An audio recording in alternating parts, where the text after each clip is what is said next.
Hey everyone, Andrea and Corey with Natural Born Tillers here in the garden today for our next installment of our Organic Gardening Masterclass series. And today we'll be talking about harvesting.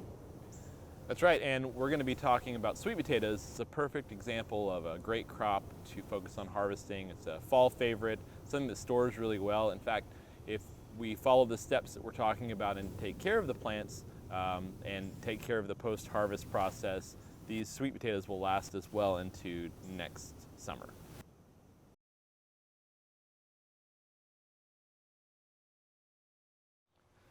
So here we have a nice bed of sweet potatoes, and they're ready to harvest. It's starting to get a little bit cooler. We're about in mid-October, and so this is the time we start checking our sweet potatoes to see if they're ready.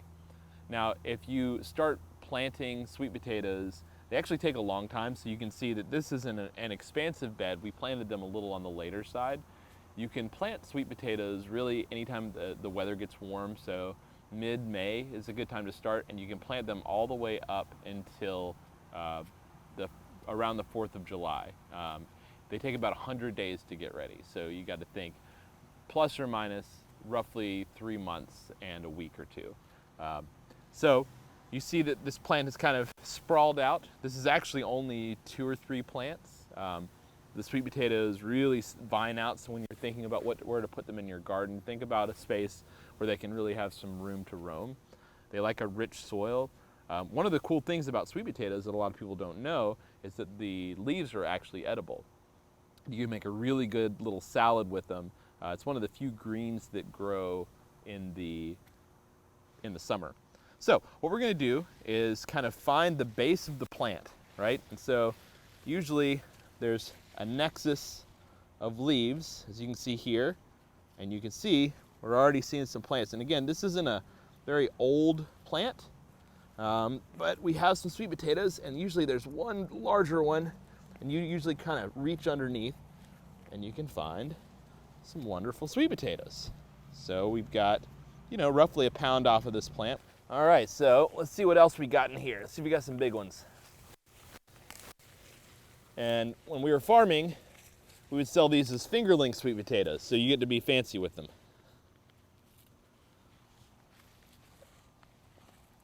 And I do want to be careful. Sometimes they're oblong, so I don't want to break them. If you do that, then that's a bigger wound that needs to cure and seal. So we want to be kind of ginger with them as we're pulling them out of the ground. We don't want to break them up too much. I think that's all we got. So not a bad haul for, 3 plants? And if we would have planted these earlier, we would have had a lot more and a lot more growth, and these sweet potatoes would all be gargantuan. So this is what it looks like on a smaller scale. So now that we've told you a little bit about how to grow in a garden and how to maximize your sweet potato production, I thought it would be a good idea to get another opinion. When I was farming, it was always great to go to a different farm and kind of get an idea of what they were doing and how that was different than my methods. So we thought we'd do the same thing today in our video. So we decided to go on a little field trip. So we went to Rogers Greens and Roots Farm and asked Ashley Rogers, the owner of the farm, about how she grows sweet potatoes.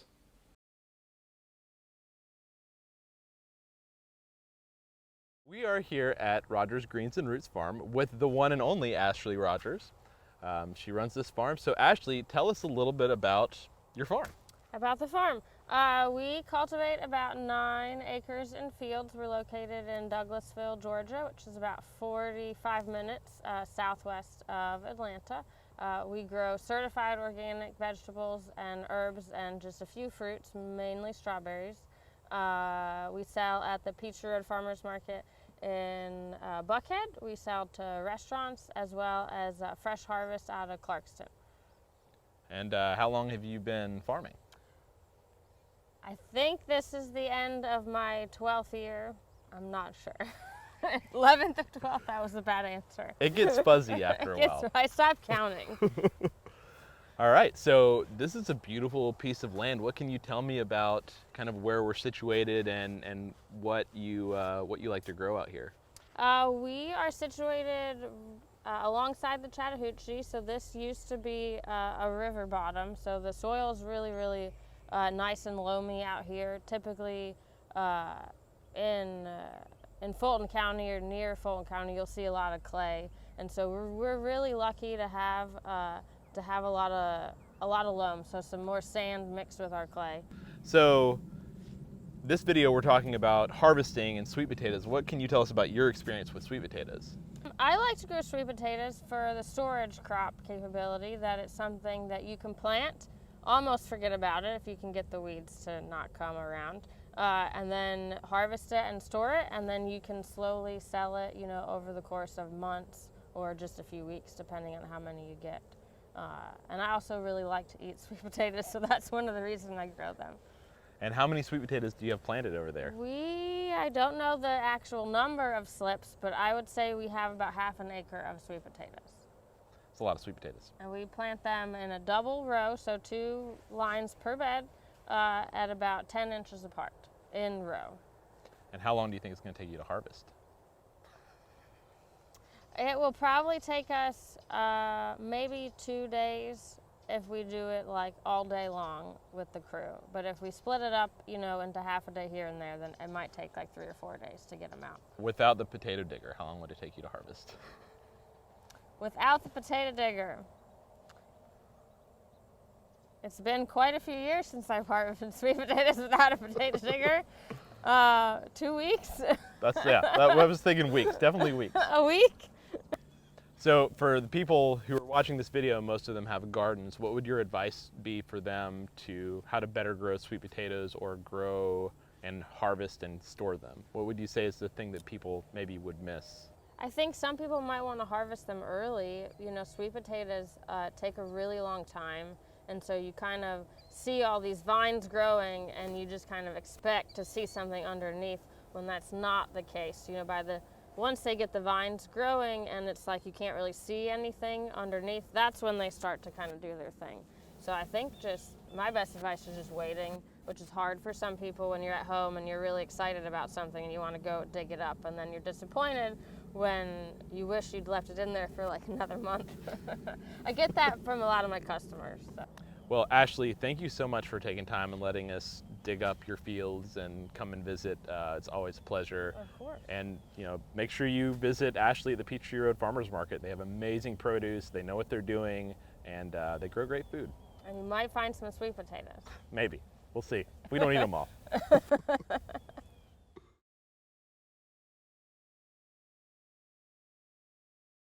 All right, so you've harvested your sweet potatoes, you've dug them out of the ground after waiting for about 100 days.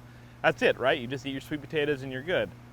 Well, unfortunately, we've got some more work to do. So we actually have to cure the sweet potatoes. So sweet potatoes have to change from being really starchy. They have to convert those starches into sugars, and they do so in a heated environment. So here, they take their greenhouse in the middle of late summer, early fall, and they use it as a curing station.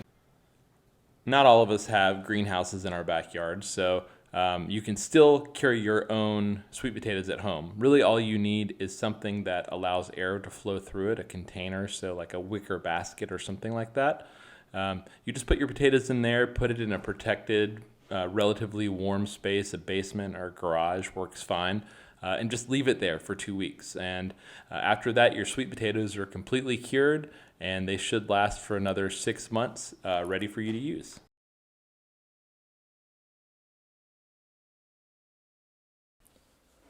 The harvest really is the most important part of growing anything, especially this time of year when you're harvesting your storage vegetables. You're literally saving the energy of the summer to sustain you throughout the colder months. And it's important to kind of recognize that when you harvest, of not just you're pulling something out of the ground, but that all of the work you did in keeping the bugs off and weeding and making sure that the plants were watered, all of that went in to whatever it is that you're harvesting to hold on to for later. And we always have to remind ourselves to enjoy the harvest and have some sort of gratitude as part of it, because it is a culmination of a lot of work. and you may save some. One of the best things you can do is actually give some of your harvest away, and it makes you into a farmer, because a farmer is someone who grows food for someone else. So even if you give a little bit of food away, in my book, you're still a farmer. I want to leave you from this video with some words from a great friend of mine, Daniel Guzman, who farmed with me for over 6 years at Burge Organic Farm, and I think he has the right attitude about farming and hard work. And more I try to tell the people is like really you need to enjoy these veggies and you need to enjoy what you eat it, because it's not easy. One, is not easy, and two, it's good for you.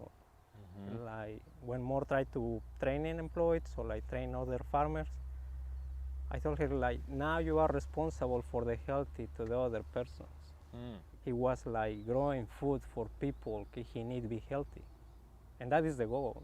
That is in my mind the goal, like growing food for these people.